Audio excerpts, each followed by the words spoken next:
ஓம் சாய்ராம். ஸ்ரீ சாயிபாபாவின் சாசனாமிருத திருமொழிகள் என்ற புத்தகத்தை பூஜ்ய ஸ்ரீ நரசிம்ம சுவாமிஜி அவர்கள் தொகுத்து வழங்கியுள்ளார்.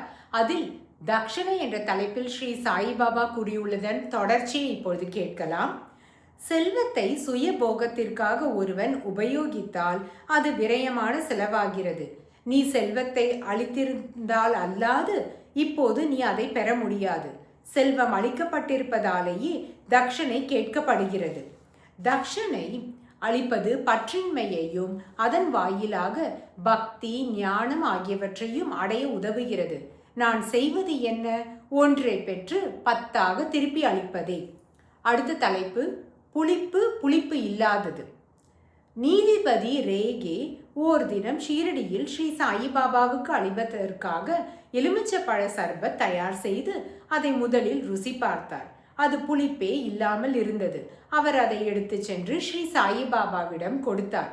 அதை ருசித்துவிட்டு ஸ்ரீ சாயிபாபா தீட்சிதரிடம், காக்கா, இது எவ்வளவு புளிப்பாக இருக்கிறது பாரும் என கூறினார்.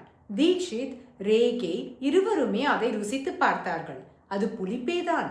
நீதிபதி அவமானப்பட்டதாக மனம் நொந்தார். ஸ்ரீ சாயிபாபா, இல்லை, நான் வேடிக்கைதான் செய்தேன், இப்போது ருசித்து பாருங்கள். மீண்டும் தீட்சித்தும் ரேகேயும் பருகி பார்த்தனர். இப்போது அது சற்றும் புளிக்கவே இல்லை. ஆவிர் பாவங்கள் தோற்றங்கள். ஜெஜூரியில் மகள் சாபதி தமது பல்லக்குடன் ஜெஜூரிக்கு பயணம் மேற்கொண்டார். அங்கே பிளேக் நோய் பரவி இருந்தது. மகள் சாபதியும் அவருடன் வந்த சக பயணிகளும் பல்லக்கை கீழே வைத்தனர்.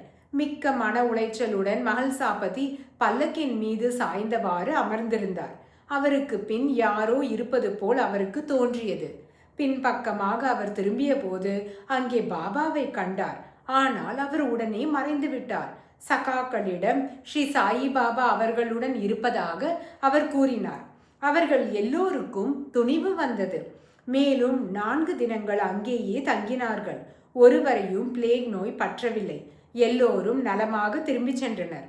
அவர்கள் திரும்பி வந்தபோது ஸ்ரீ சாயிபாபா, பகத், உமக்கு நல்லதோர் யாத்திரை. நீர் பல்லக்கின் மீது சாய்ந்தவாறு உட்கார்ந்திருந்தீர். அந்த சமயம் நான் அங்கே வந்திருந்தேன். இவ்விதமாக தமது அதிசயத்தக்க சக்திகளால் தாம் வாஸ்தவமாகவே அன்று ஜெஜூரியில் இருந்ததை உறுதிப்படுத்தி மகள் சாபதி ஸ்ரீ சாயிபாபாவை கண்டது மனப்பிராந்தியோ மாயையோ அல்ல என்பதையும் தெளிவாக்கினார். ஓம் சாய்ராம்.